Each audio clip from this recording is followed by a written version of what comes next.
Amigos, estamos de volta para mais um Protagonismo Regional em Debate nesse 1º de janeiro, para falar, é claro, do ano novo. Será que 2024 será um ano realmente novo? No painel de inovação e tecnologia. E quem vai anunciar os convidados do programa dessa semana, mais uma vez, Lúcia Helena Cordeiro. Boa noite e feliz, próspero e abundante novo ano. Honrada em tê-los conosco mais uma vez esta semana. Feliz também com os convidados dessa noite, que por ordem alfabética, Eduardo Bittencourt. Um jovem, mas com experiência acumulada em análise de sistema, que aos 23 anos se aventurou, como diz ele, no empreendedorismo, fundando uma startup no setor jurídico.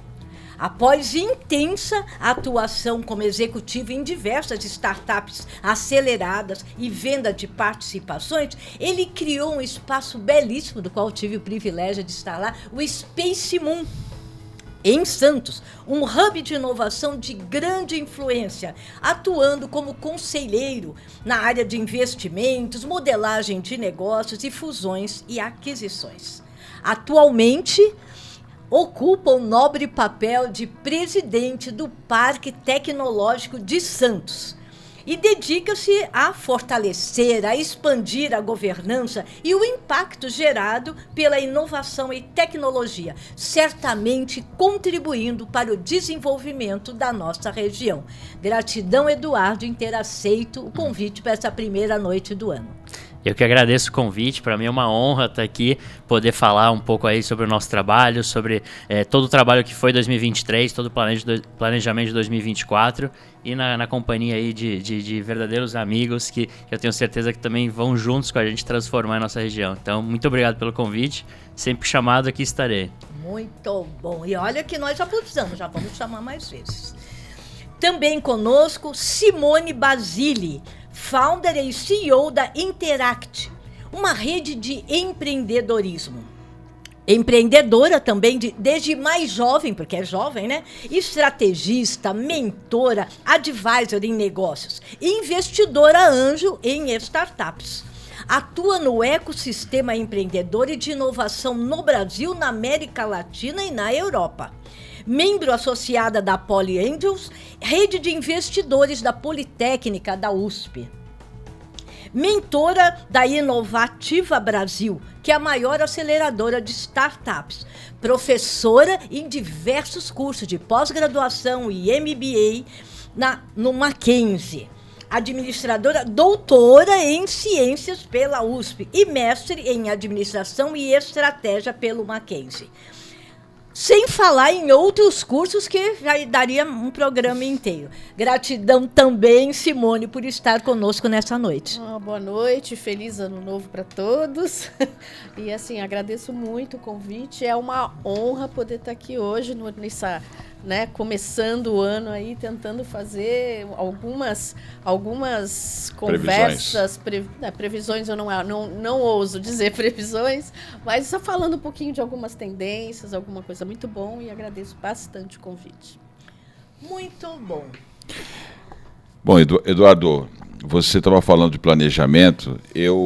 Desde que nós fundamos a plataforma, eu tenho sido um crítico na região como um todo, pela falta de visão, planejamento de longo prazo, para que a gente pudesse pensar um desenvolvimento regional mais integrado, mais sustentável, e que realmente pudesse nos colocar na rota do desenvolvimento social e econômico.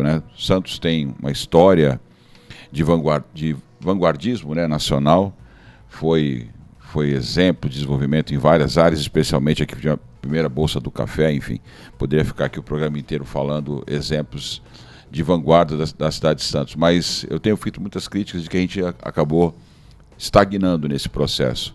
E o programa de hoje fala um pouquinho de uma análise de futuro de longo prazo, os próximos 10, 20, 30 anos, e talvez 2024 sendo um ano que marque talvez essa retomada de um processo de vanguarda para pensar a região de maneira mais integrada e com um processo de planejamento de longo prazo.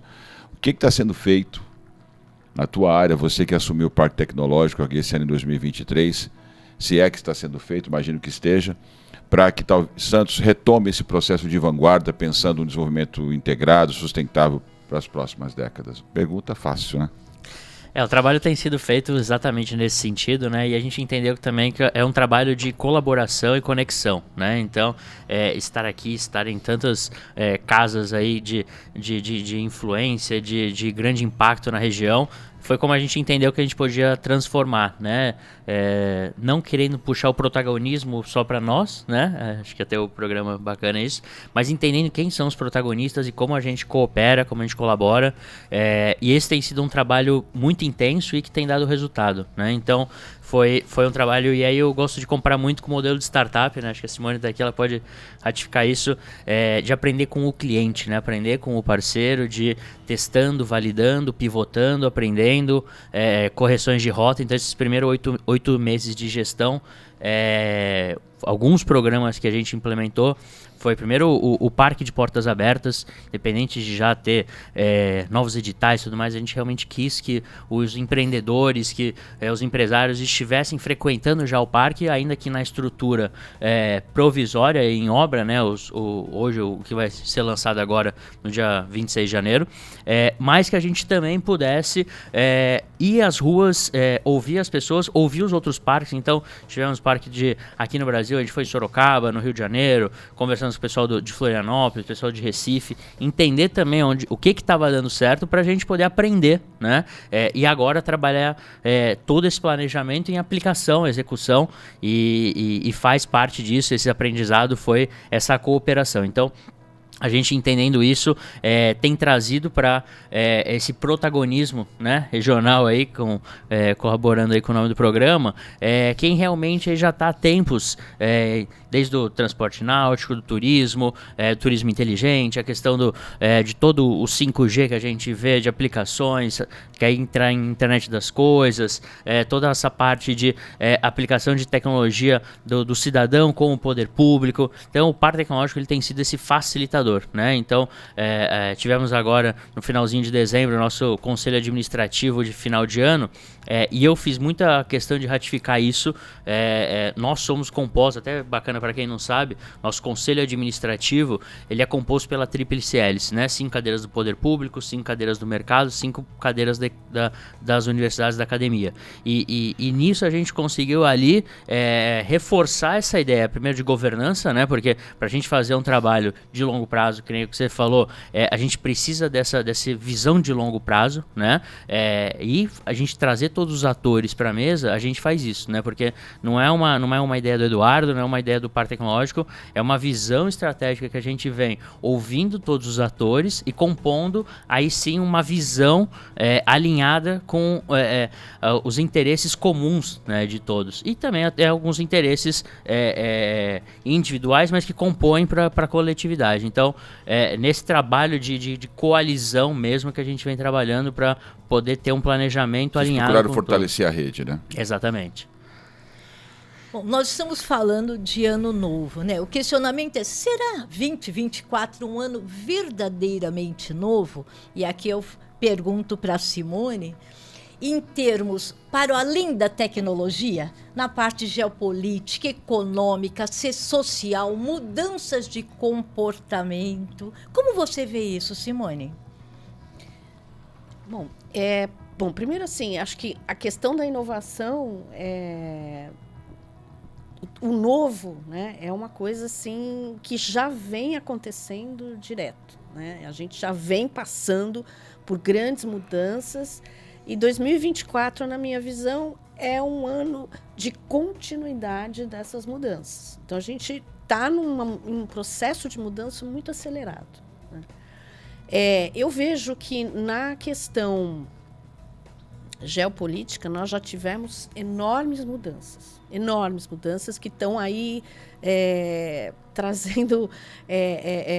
a gente vai ter que começar a refletir um pouco mais sobre os nossos comportamentos enquanto Estado, né, enquanto país, porque existe sim uma mudança muito grande nessa questão geopolítica e que envolve também alguns valores, né? Então a gente vai precisar realmente pensar como que a gente quer se posicionar frente a isso.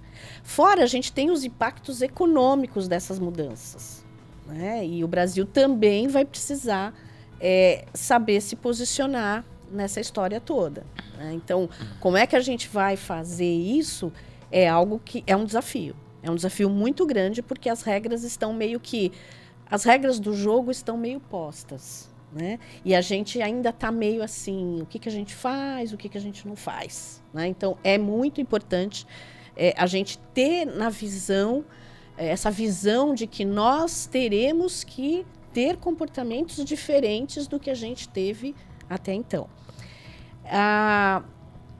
Na questão a questão toda de quando a gente fala do ecossistema, de todo esse processo de inovação, acho que a gente tem coisas maravilhosas acontecendo. Então, na questão da tecnologia, principalmente, e eu sempre digo, a tecnologia, ela anda muito mais rápido do que a nossa cabeça, né? Então, Simone, só para entender a tua resposta anterior, para quem está acompanhando a gente, quando você fala de geopolítica, é porque você está preocupada com o impacto disso no porto, já que nós estamos numa região que depende ainda muito de comércio exterior, a nossa relação com o comércio internacional? Não, eu preocupada, não é. Eu acho que ela é muito mais abrangente do que porto, né? A gente está falando de aspectos de desenvolvimento, tanto regional, que tem um impacto, mas o desenvolvimento de um país como um todo, né? Como é que ele se posiciona, e isso tem um impacto também nos negócios. Até para atrair investimento internacional. Mas perfeito, Exatamente. É que no nosso caso a gente depende muito dessa relação de comércio exterior, né? Tudo passa muito por isso, inclusive o agronegócio. Com certeza, exatamente. Então imagina, a gente tem um jogo aí que está sendo jogado de forma diferente geopoliticamente, e aí como é que a gente se posiciona na questão da questão do nosso agro, que você acabou de dizer, né? Como é que as nossas empresas vão se posicionar frente a isso, né? Como é que a gente, enquanto Estado, também se posiciona em frente a isso. Então, é uma relação delicada, né?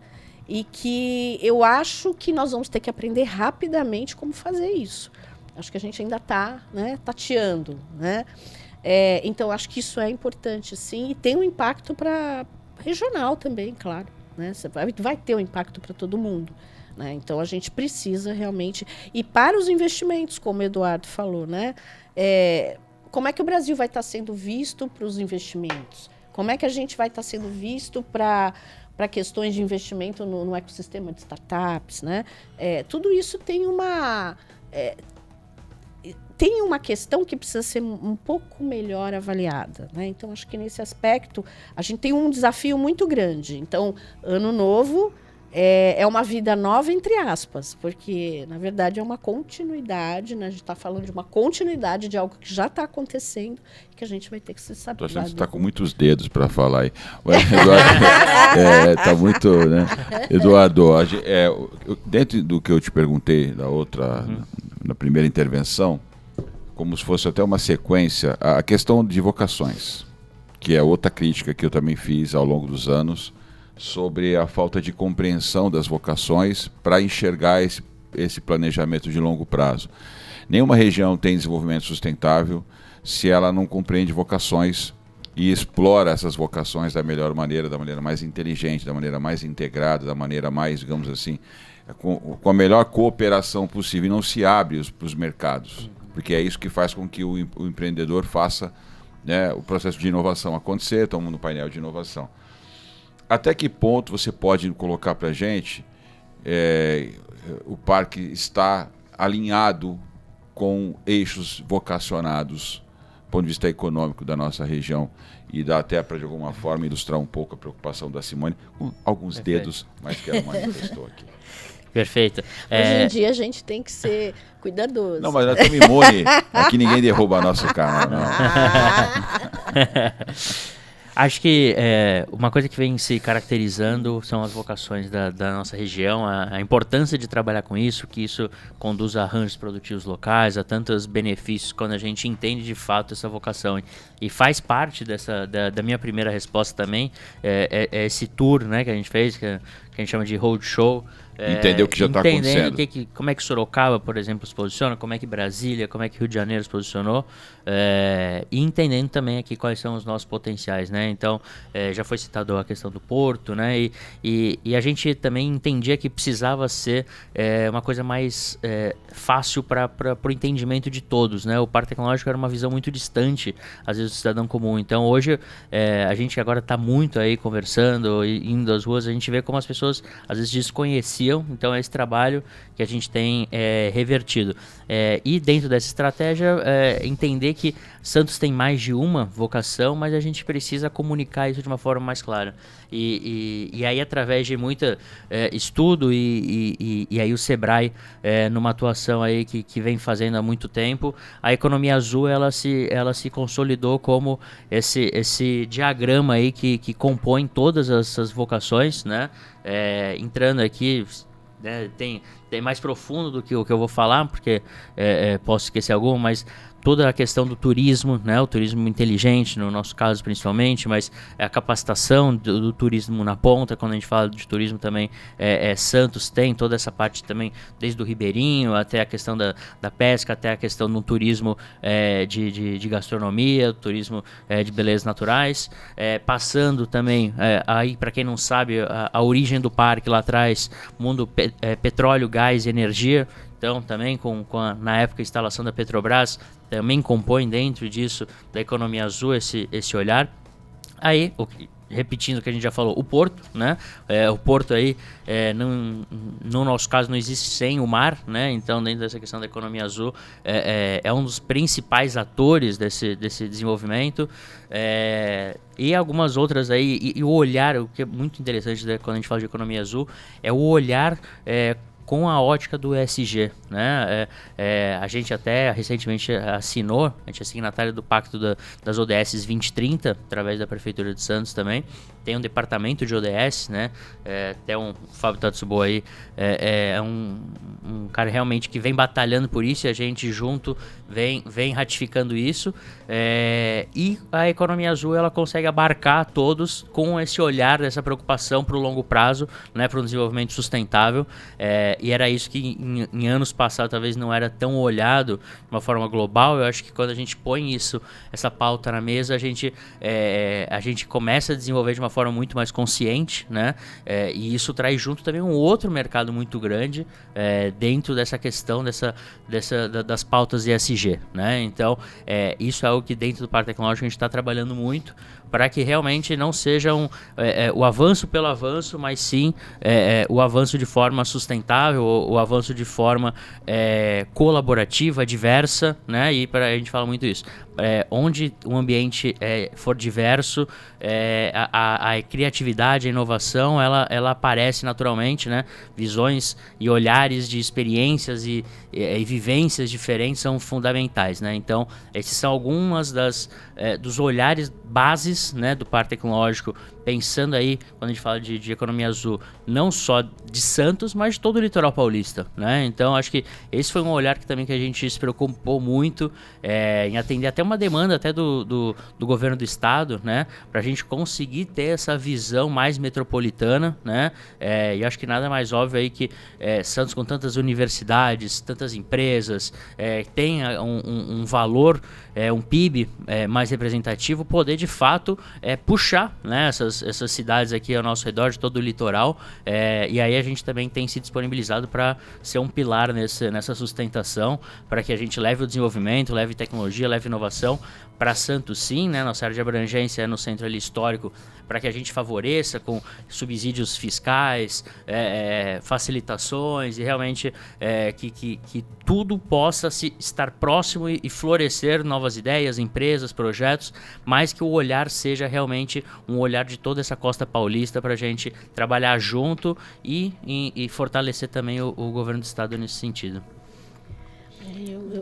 Eu posso só... Sim. Eu queria até colocar o seguinte, né? Eu acho que essa minha área é um pouco de estratégia, né? Então, assim, esse posicionamento estratégico muito mais focado em economia azul do que em porto é essencial para a nossa região, né? Então, assim, porque quando você fala só porto, porto, logística, fica uma coisa tão específica e a atratividade da cidade e da região passa a ser até menor, né? Então, ela fica muito focada para algumas coisas. Então, é muito... Até a gente abre mais as possibilidades entre indústria naval de investimento, de startups, em vários outros segmentos. Que chamada não são... economia do mar, né? Produção, o nosso colega aqui, Eduardo, está bebendo muito, aí tá seca aqui a canequinha dele, aqui a canequinha do programa, produção. Dá uma força. água sempre é dá uma força aqui. para as Esse cordas verão aqui vocais. quente. Aqui. Quando fechar a câmera aqui na Simone de novo ou na Lucinha, aí dá uma força pro Edu aqui. Oi. Pode continuar, Simone, desculpa aí. Não, então eu acho que isso foi uma grande sacada. Eu acho que interligar, né, integrar toda a costa. Eu acho que tem que ser a estratégia, né, o nosso posicionamento estratégico tem que ser esse, né? Esse mesmo. O que nós podemos esperar das nossas startups brasileiras? Simone, como investidora anjo, você nesse ecossistema o tempo todo, né? Eles estão focados em buscar novas soluções, não é nem para novos problemas, para os velhos problemas que até então se repetiram, e que o ano novo não mais se repita. O que vocês estão percebendo com as nossas startups? Olha... eu acho que eu sempre digo que o Brasil ele tem vários Brasis, né? E eu acho que o Brasil das startups, do ecossistema de inovação, ele é um Brasil um pouco diferente dos outros Brasis, né? Não é questão de ser melhor, nada disso, mas ele é diferente, ele tem características diferentes. Então, por exemplo, para você ser um investidor, né? Um investidor de startups, por exemplo, que é onde eu atuo, é um investidor diferente, né? Que tem uma cabeça diferente, que tem uma forma de visualizar o retorno diferente, né? O retorno que uma startup vai dar, em quanto tempo ela vai dar esse retorno, né? Então, você tem algumas características muito diferentes no ecossistema de startups. Então, as nossas startups... Vamos tentar falar o seguinte, olha, no último ranking que nós tivemos de startups, o índice global, né, nós temos lá, por exemplo, e também em termos de inovação, né, o Brasil está muito bem posicionado em relação à América Latina. Né? Então, até no índice global de inovação, por exemplo, do último ano agora, nós somos líderes na América Latina. Só que a gente é o 49º país, considerando os outros 100 e tantos, 30 países. Né? Então, estamos aquém. Então, assim, em relação à América Latina, nós estamos ótimo. Mas em relação ao resto, nós não estamos compatíveis com um país que está entre as 10 maiores economias, né? Que agora foi para a 6ª, se eu não me engano. Voltou para subiu um pouco. Mas, enfim, o que acontece... é que nós poderíamos mais, tá certo? Poderíamos mais, mas a gente ainda não está, o nosso potencial não está sendo, assim, totalmente aproveitado, né? Nós vamos dizer assim, nós poderíamos mais. Com relação às startups, os investimentos no Brasil, em termos de startup, também se posicionam bem frente à América Latina, mas a gente também pode muito mais. Nós estamos com, se eu não me engano, acho que são 19 unicórnios. Né? Assim, a gente está com... a gente ainda pode muito mais. Então, nós não estamos numa boa classificação, por exemplo. Não sei se todo mundo, né, os ouvintes, assim, unicórnio é aquela startup que, né, avaliada em mais de $1 bilhão, né? Então, assim, nós ainda podemos mais, né? Então, agora, as startups estão respondendo aquela sua pergunta. Sim, elas estão olhando em como solucionar alguns dos nossos grandes desafios da sociedade, né? E numa velocidade muito interessante.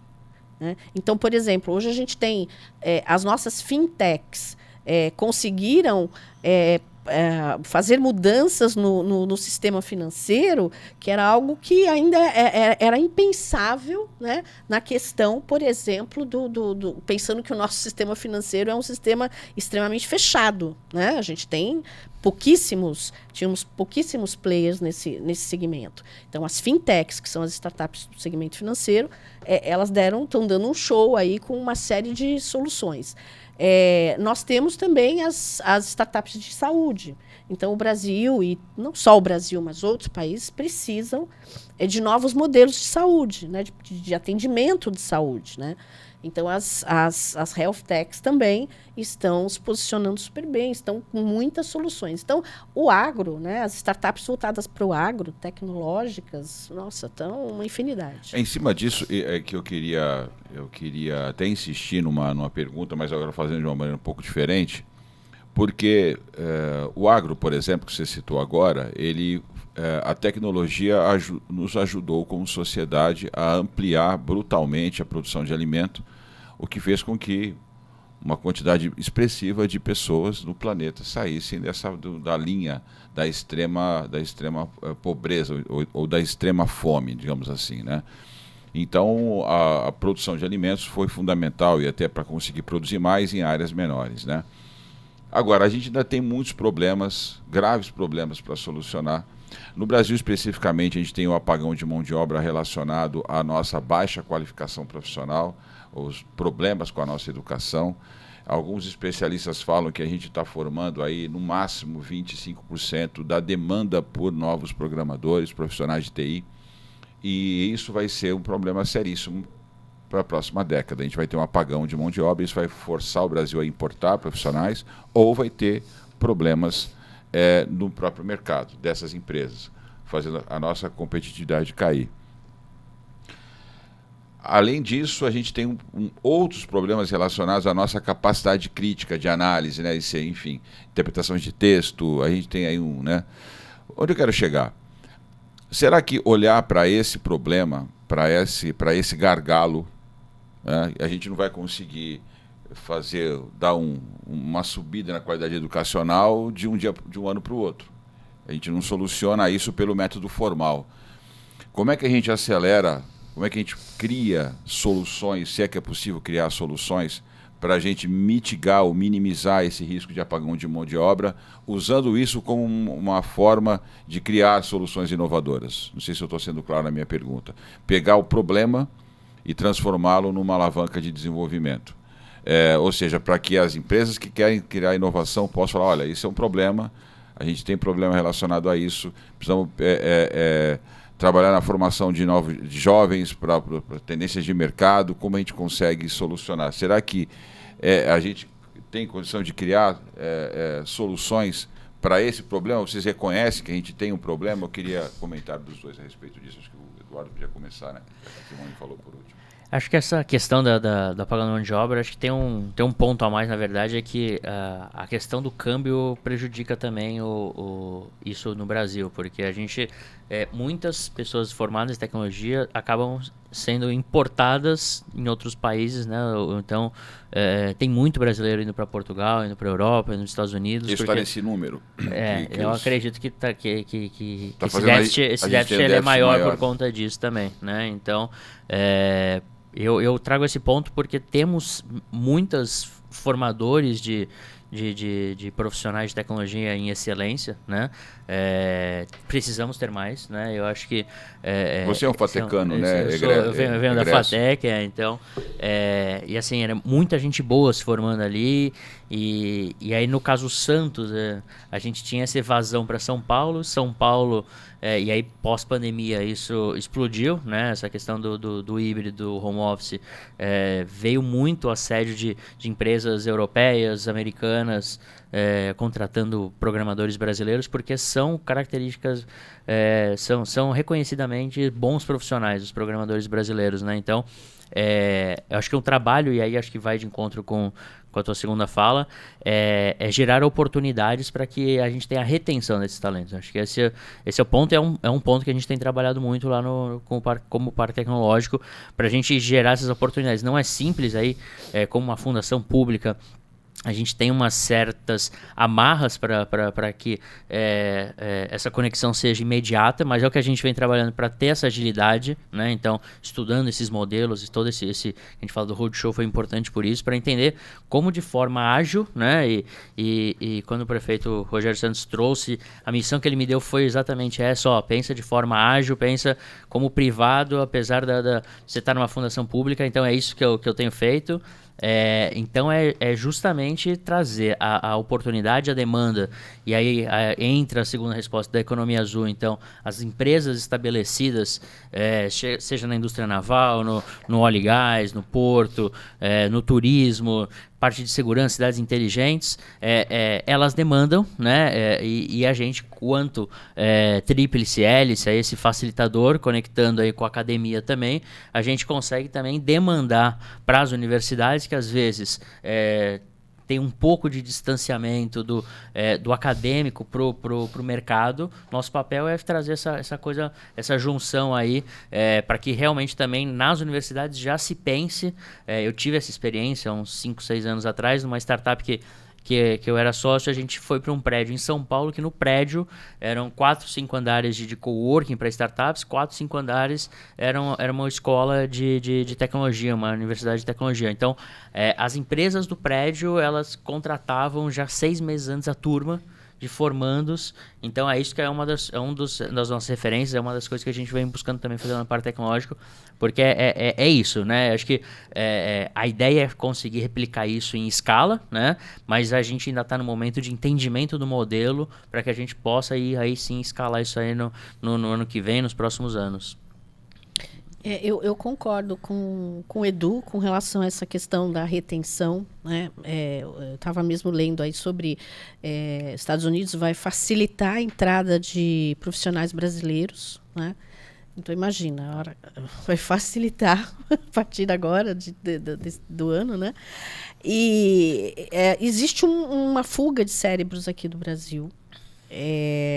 Eu não sei precisar de todas as motivações, mas eu imagino, né, que algumas motivações sejam, eu nem diria uma remuneração melhor, porque em vários países, eu tenho amigos fora, eles não ganham mais do que no Brasil, mas eles têm uma vida que proporciona maior economia, né? Então, você tem uma assistência médica diferenciada, às vezes que pública, escolas de mais qualidade, segurança. Então, assim, eu vejo muita gente indo embora por causa da falta de segurança do Brasil, né? Então, eu acho que existe um problema de retenção, realmente, que tem várias motivações, tá? Mas eu acho também que falta a gente também investir numa melhor capacitação. E aí não dá para esperar o nosso ensino básico ficar maravilhoso, porque a gente sabe que isso vai levar pelo menos de 15 a 20 anos. Foi o salto que a Coreia do Sul fez, né? E a gente ainda está...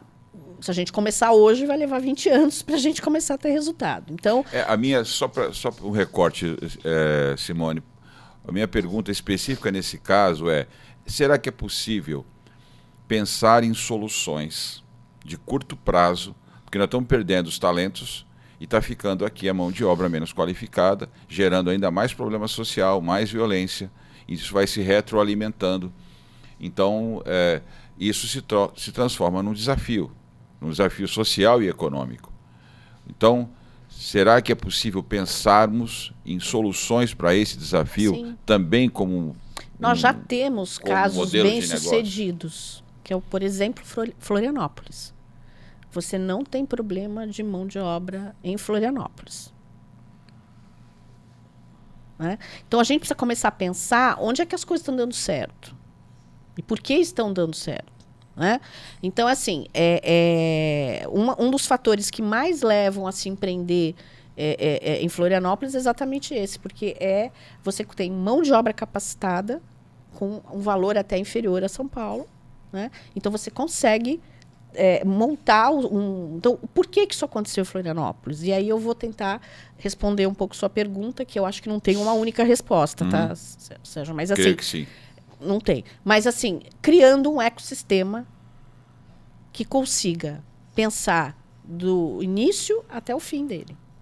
Né? Ou seja, eu consigo pensar num ecossistema que capacite, eu consigo pensar num ecossistema que tenha as universidades em conjunto.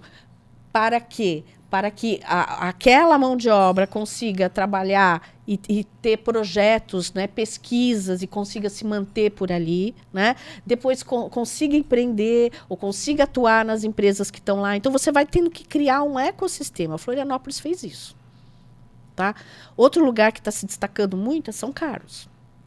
Nós temos 2 grandes universidades federais em São Carlos. Né? Então, São Carlos, se você olhar assim, o ecossistema de São Carlos é o 3º do Brasil. Né? Então, assim, é interessante a gente olhar isso e falar, bom, peraí, o que está dando certo? Então, não dá para a gente pensar, né, numa solução que não contemple um ecossistema inteiro. Senão a gente começa a pensar, né, em soluções prontas e que muitas vezes não se adequam àquilo que a gente precisa, né? A inovação tem muito disso, né, Lúcia? Da gente começar a falar, caramba, como é que o problema está colocado para a gente? As pessoas estão aqui, muitas saíram, existem outros problemas a serem resolvidos e como é que a gente vai fazer? É isso. Vocês estão trazendo uma coisa que é um sonho, e sonhos existem para serem realizados, e eu pretendo realizá-lo em 2024, né? E com a ajuda de vocês, é evidente. Todo mundo fala em hackathon. Por que nós... E hoje a pauta do programa é inovação tecnológica e sociedade. Por que não fazermos, agora em termos de Baixada Santista, pelo menos, um hackathon reverso, onde a sociedade listaria as suas demandas e nós buscássemos startups, cérebros pensantes para criar algo para solucionar. É aquilo que o povo está demandando. E nós temos gente, eu creio que nós temos gente aqui na Baixada, né, se preparando ou já até preparado para isso. Vamos fazer em 2024 esse hackathon reverso, ouvindo a sociedade e buscando as soluções? O que vocês acham? Algo nesse sentido, até que a gente tem feito no parque, né? A gente fechou uma cooperação com uma startup que vai nos trazer o que a gente fala, uma gestão de comunidade, né? E aí extrapola até essa parte até de inovação aberta, de desafios.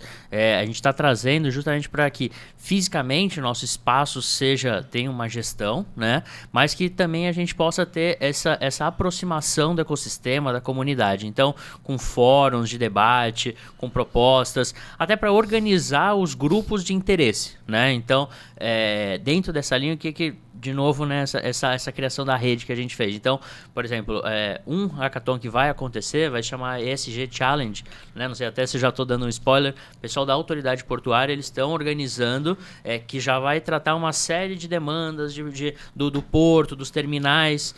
A gente tem conversado com algumas outras instituições ligadas a cidades inteligentes, para justamente também fazer desafios de inovação aberta, para que a gente possa trazer, e aí demandando, e aí usando essa plataforma também, fóruns para que a gente possa trazer, sim, a participação popular, mas que também dentro de um processo, né? De um processo, e aí dentro das startups a gente vê muita questão do design thinking, né? O pessoal brinca muito dos post-its, de todas essas dinâmicas, para que a gente consiga também qualificar isso e botar esforço onde a gente vê que é uma dor, não só de, às vezes, de um grupo, de uma pessoa, mas sim de um coletivo que faça sentido também a gente solucionar. Então, vai ser um trabalho nosso nesse sentido, não necessariamente um evento único, uma dinâmica única, mas sim um pensamento contínuo para que a gente possa estar sempre ouvindo essas demandas e conectando, né? Hoje, principalmente conectando, mas a gente também vem trabalhando cada vez mais para, até na linha do que o Sérgio já falado anteriormente, e que algumas universidades têm nos demandado, pensarmos como encomendas tecnológicas, né?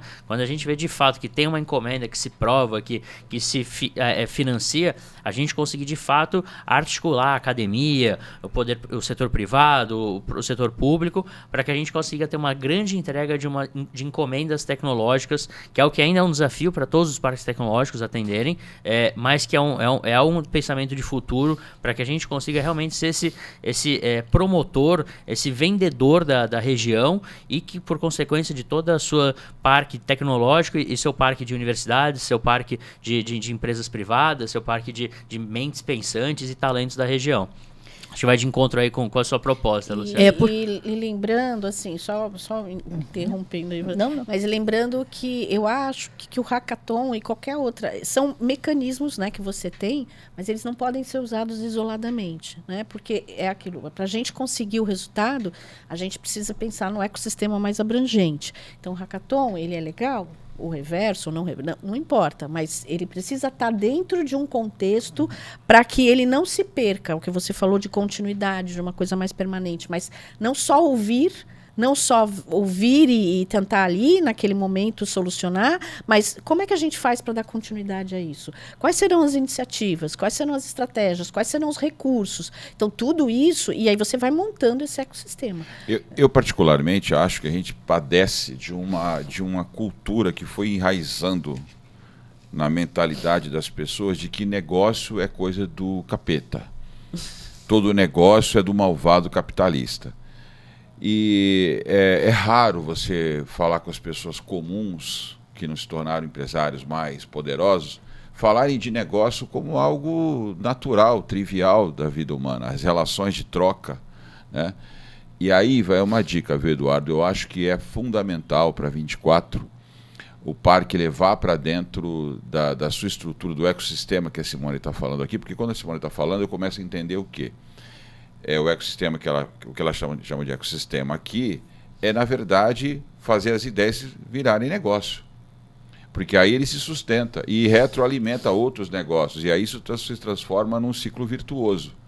As pessoas começam a produzir, melhoram a qualidade de vida, contratam outros serviços, então você diminui a tensão social, diminui até... E você tem um processo de inovação permanente. Exatamente. Então, o problema que vai surgindo, que é uma coisa que eu te falei uma vez, eu acho que eu não lembro agora quando foi, mas eu comentei contigo quando eu vi você falando da questão da saúde, no Parque Tecnológico. Eu acho, por exemplo, que Santos pode pensar em inovar para a geriatria, por exemplo. Soluções para a geriatria. A gente tem uma grande população de pessoas 70 a mais já na cidade, e a tendência é vir mais, por N razões. Então, quando você tem, e nós temos faculdade de medicina, então temos aí algumas clínicas de ponta, né? Então, quando você começa a propor soluções para essa faixa etária, você está indo ao encontro daquilo que é uma demanda local e uma vocação nossa, né? Então, e capacidade de atrair também investimento, né? E um serviço de alto valor agregado. Foi só um exemplo que eu quis dar. Mas eu entendo que é fundamental a gente desenvolver, estimular a cultura do empreendedorismo, né? Acabar com esse estigma de que negócio é coisa do malvado capitalista, porque pode parecer uma bobagem, mas eu acho que está muito impregnado. Não, mas calma, eu faço isso de graça. Não, olha, não vou te cobrar nada. Não, olha, mas eu acho complicado. A gente tem que ter a pegada do negócio e entender...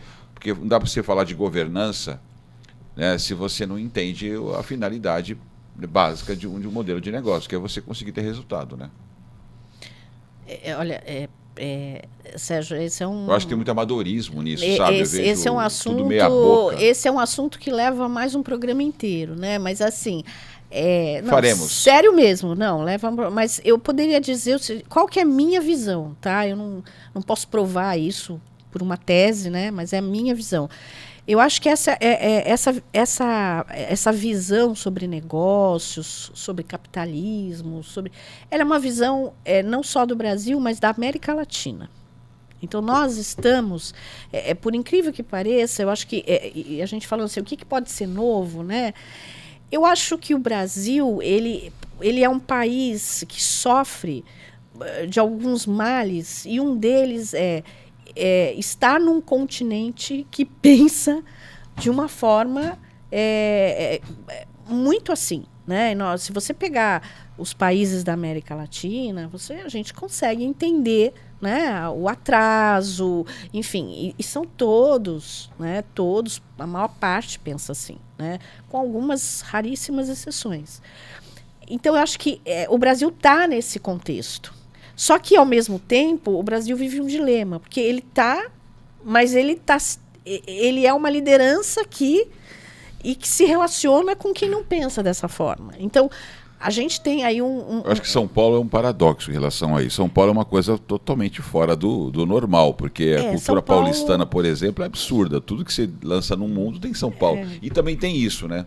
São Paulo também tem Santa Catarina também tem sido assim. Santa Catarina também tem sido assim. Estou dominando aqui o debate. Não, mas acho que é interessante esse seu comentário. Eu vejo muito isso, né? Eu sinto muito isso, né? Eu falo assim, sou investidora, isso aí que é resultado rápido, que é lucro rápido, entendeu? Então, assim, tem um lance assim, é bem complicado isso pra gente. Quando vamos falar em inovação, ambiente de rede, inovação aberta, se as pessoas vão para lá sempre atrás de um emprego, né? Então, é claro que eu estou exagerando aqui, mas, enfim, é para outro programa isso, né? Vamos lá. Que é outra coisa, para outro programa. O mundo do emprego já acabou faz muito tempo. Que eu saiba, em 1978, por exemplo. Eu já sabia disso, né? Mas nós falamos muito no mundo digital, virtual, startup, se fala muito em aceleradora. Eu agora venho com uma cutucação. Como nós podemos usar, entre aspas, essa aceleradora para acelerar o processo de busca de consciência humana para transformar realidades locais? Essa é uma pergunta, realmente é profunda também, né? Dá pra gente trazer para vários aspectos. Mas quando a gente fala de ecossistema, né? Acho que é mais do que de negócio em si, é a aproximação de atores, né? É uma maturidade de estágios até de consciência, né? Então, quando você, e é o que a gente vem trabalhando para promover lá no Parque Tecnológico, na hora que você traz diversidade, na hora que você traz acesso e oportunidade, você acelera, no meu ponto de vista, essa questão humana também, né? Porque todo mundo tem algo a aprender, todo mundo tem algo a ensinar. Então, quando você junta pessoas tão diversas, de realidades tão distintas, você vê o aprendizado num cafezinho, você está aprendendo, né? Então, esse é um desafio, né? Como é que você se aproxima e é democrático, sem perder também essa questão da visão de negócio, né? Então, esse é um desafio contínuo nosso também. Então, a gente vai realizar um grande evento agora em 2024. Como é que a gente faz que seja um evento que tenha uma troca o tal do networking qualificado? Você estava comigo na Strong, lá naquele painel, que a gente estava falando de oportunidade de negócio, até em bairros de periferia, quando vai, sei lá, o professor ou professora questionar por que tinha homem, por que não tinha negro no painel. Então você está falando de oportunidade, de como é que você vai gerar riqueza, como é que você desenvolve um negócio lá no alto do morro, lá num bairro da Zona Noroeste, tentando discutir, do ponto de vista da geração de renda, como é que você soluciona aquele problema. Mas aí a pessoa quer discutir uma coisa que não tem nada a ver. Eu estou falando isso porque tem uma relação com o que eu falei agora há pouco, mas de certa forma isso foi feito. O Parque estava nesse projeto, a Strong estava nesse projeto que eu participei. Eu só não lembro se você estava nesse painel. Eu sei que estava o Márcio. Ele estaria no painel comigo que foi cancelado. O Alessandro estava o Márcio, enfim. Eu acabei te cortando. Era só para jogar esse tempero aí. Eu até queria, eu até, já que você falou sobre isso, talvez até para... A Simone ficou brava nesse dia. Para polemizar, para polemizar um pouquinho, já que eu sei que ele gosta um pouco, mas é assim, eu tenho, tentando responder um pouco, porque eu acho que você quer uma resposta um pouco mais ampla do que a gente está tentando te dar aqui do ecossistema, né? Mas é assim, eu acho que nós estamos num impasse. E qual é esse impasse? Nós falamos de inovar, nós falamos de criar coisas novas, de solucionar os problemas da sociedade, tudo muito lindo, lindo. Só que nós estamos num grande impasse, porque para inovar, a gente precisa de algo muito importante: colaboração, cooperação. A gente não precisa de animosidades, a gente não precisa de confronto. Aliás, não é para ter isso. Porque quando você começa a guerrear, a confrontar, e nós estamos numa sociedade, e não é só no Brasil, tá? Nós estamos numa sociedade extremamente conflituosa, que está disposta a qualquer coisa para que o seu time ganhe. É um fla-flu. Eu hoje ponho uma camisa e aquele é meu time, né? Eu acho que a gente perde muito, mesmo nesses eventos. Você deu o exemplo do que aconteceu, que eu também achei aquilo um desastre. Mas o que acontece? Nós precisamos entender que para a gente solucionar os problemas, para ter essa consciência, né, de uma coisa maior, de uma coisa mais bonita, de que a gente precisa entender que a gente precisa colaborar. E que a gente tem que estar disposto a ouvir o outro, mesmo que aquela visão não seja a minha de mundo. Porque hoje nós estamos falando de pessoas que literalmente estão falando de visões distintas de mundo. Então, acho que isso... Não dá para falar em sociedade consciente, como a Lúcia falou, se os indivíduos não estão se refletindo sobre os seus papéis. Vocês querem né? ver uma coisa? Qual é o lugar, e eu posso falar isso assim, você também, qual é o lugar mais adequado para se debater novas ideias? Universidade. Ali e o que é que fórum. está acontecendo com as nossas lacração. Universidades hoje? É só Se alguém que vai cancelamento. pensar diferente vai tentar dar uma palestra, é expulso. Isso é gravíssimo. É gravíssimo. Como é que você vai pensar em o que parque, fazer O que eu quero dizer com isso? Que aí é um outro programa, tá? O que eu quero dizer com isso, Lúcio? Acho que é uma coisa muito importante. Todos os atores têm que entender a sua responsabilidade em conseguir uma sociedade menos lacradora. Todo mundo é responsável. Universidade, que tem que entender o seu papel nesse momento. As empresas têm que entender o seu papel nesse momento. Né? Os empresários, né? Os empreendedores. E as pessoas têm que entender o seu papel. Né? Então, assim, eu acho que para que a gente chegue nisso que você falou, o caminho, na minha visão, é esse. É cada um entender o seu papel e falar como é que eu contribuo para que essa polarização, essa radicalização comece a diminuir. O que nós estamos fazendo é o oposto. Nós estamos cada vez mais radicalizando a sociedade. E olha, isso envolve governo, mídia, todo mundo está se beneficiando desse momento. Quem não se beneficia? O país, para atender suas necessidades, via inovação, via cooperação. Eu costumo usar uma expressão, é um neologismo, não existe no dicionário. Eu digo que nós estamos numa era, em 2024, né, que sejamos cada vez mais, ou estejamos, numa era humanológica, ou seja, que cada vez mais aceleremos beneficamente, sim, toda inovação, toda tecnologia, mas não esqueçamos que, antes de tudo, nós somos seres humanos, e quem cria tecnologia somos nós humanos. Porque elas não se autocriam. Então, é outra coisa que eu digo assim, se não está indo bem, é o ser humano que não está indo bem. Porque ainda nenhum robô se autocriou. Do nada foi geração espontânea. Nesse sentido, Eduardo, acho que o papel teu no parque, do ponto de vista da liderança, se torna extremamente importante. Como é que você consegue incentivar, garimpar novas lideranças empresariais, na área educacional, enfim, na área até política, no sentido de organizar todos esses atores que tanto a Simone quanto a Lúcia falaram agora para melhorar a relação de cooperação mesmo, né? Isso que é fundamental, porque isso acho que é um gap, é um gargalo que eu vejo poucas pessoas comentarem, mas que faz com que a gente fique patinando aí, as coisas não aconteçam e aí os negócios acabam indo embora da região. Vi vários negócios saírem daqui por razões parecidas. Acho que é a implementação de uma cultura empreendedora, né? Eu acho que isso agora está começando a ser implementado nas escolas públicas e privadas.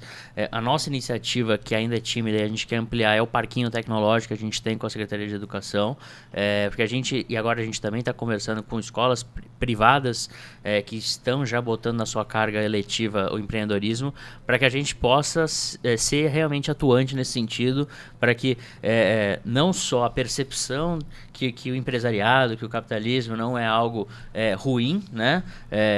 E acho que isso a educação vem ainda em passos tímidos, mas vem evoluindo. Como é que a gente consegue aproximar para que ficar no imaginário aí dos jovens que fazer uma startup, empreender é uma possibilidade, né? Não só ser jogador de futebol, ou ser médico ou advogado, né? Aquela questão super padrão que nas gerações anteriores eram condicionados. Como é que de repente o jovem já pensa, pô, quando eu crescer eu quero fazer uma startup, quero empreender. Agora quer ser TikToker só. Só uma informação importante para ir para os jovens hoje não querem mais, viu? Medicina, direito, nunca houve um número tão baixo de candidatos para medicina. Engenheiros. Professores, então. Não, mas professor, o que vai ser da educação? O professor, a gente tem uma questão aí até em função salarial. Muitas vezes é uma profissão. E também, hoje em dia, tem uma questão de segurança, também tem uma série de questões hoje, né, em sala de aula. Mas, hoje nós estamos falando que as pessoas querem ser influencers. Então, a gente tem que começar a pensar que esse pessoal está querendo outras coisas e essa cultura, assim, sabe? Como é que a gente faz para que as pessoas entendam que nós precisamos de cérebros, né? Eu e a Lúcia, a gente sempre tem umas ideias, assim, de coisas que acabam saindo um pouquinho daquilo que é o trivial, mas a gente vai pensar programas para isso agora em 2024, né, Lúcia? Estamos indo para o final. É verdade. Bom, o Sérgio sempre fala, a Lúcia adora terminar o programa com algo reflexivo. E é bem isso mesmo. Talvez porque eu tenho essa característica, né, de me questionar se a cada dia eu posso ser um ser melhor do que amanheci. Então, hoje eu trago, né, nesse primeiro dia aqui do nosso ano, e que será verdadeiramente novo, se assim o fizermos, senão não o será mais do mesmo. Eu trouxe uma reflexão de Carlos Drummond de Andrade. E que ele diz o seguinte, literalmente: para ganhar um ano novo que mereça este nome, você, meu caro, tem que merecê-lo, tem que fazê-lo novo. Eu sei que não é fácil, mas tente, experimente, mas consciente. É dentro de você que o ano novo cochila e espera desde sempre. Maravilha. Vamos nos despedir então agora. A Lúcia apresenta, eu me despeço. Simone Basile Alves, nossa comentarista do painel de inovação e tecnologia. Simone, excelente ano para você 2024, viu? Muita luz, muita sorte e que você esteja conosco aí comentando esse painel em 2024. Com certeza, estaremos juntos aqui, com certeza. Valeu, obrigadão. Edu Bittencourt, presidente do Parque Tecnológico, não é comentarista ainda por enquanto, mas vamos ficar tentando, né, Lúcia? Mas logo, ele vai arranjar uma agendinha maior para nós. É um homem difícil. Obrigado, Edu, mais uma vez. Participou pelo vídeo, agora veio finalmente no estúdio. Eu que agradeço o convite aí, uma honra agora realmente conhecer aqui presencialmente. A agenda tá difícil porque realmente a gente vem trabalhando dobrado aí para a gente poder fazer uma entrega grande aí e poder ser bem abrangente o nosso impacto aí também no nosso trabalho. Então, nós vamos lá para dentro do parque, o protagonismo. Vamos lá, aí melhor. Aí a gente, por que não? Aí estaremos aí diariamente aí conectando e ajudando. E para mim um prazer, uma honra. Obrigado pelo convite. Muito legal. E é isso aí. Estamos hoje apresentando o programa de 1º de janeiro, mas ele ainda não é a versão 2024. Nós começamos a nova versão do Protagonismo Regional de Debate no dia 18 de janeiro. E eu espero que até lá você continue nos prestigiando e goste das novidades que nós traremos nesse ano de 2024. Muito obrigado pela participação. Se gostou, nos ajuda. Curte, compartilha, manda para os seus amigos. E até a próxima semana.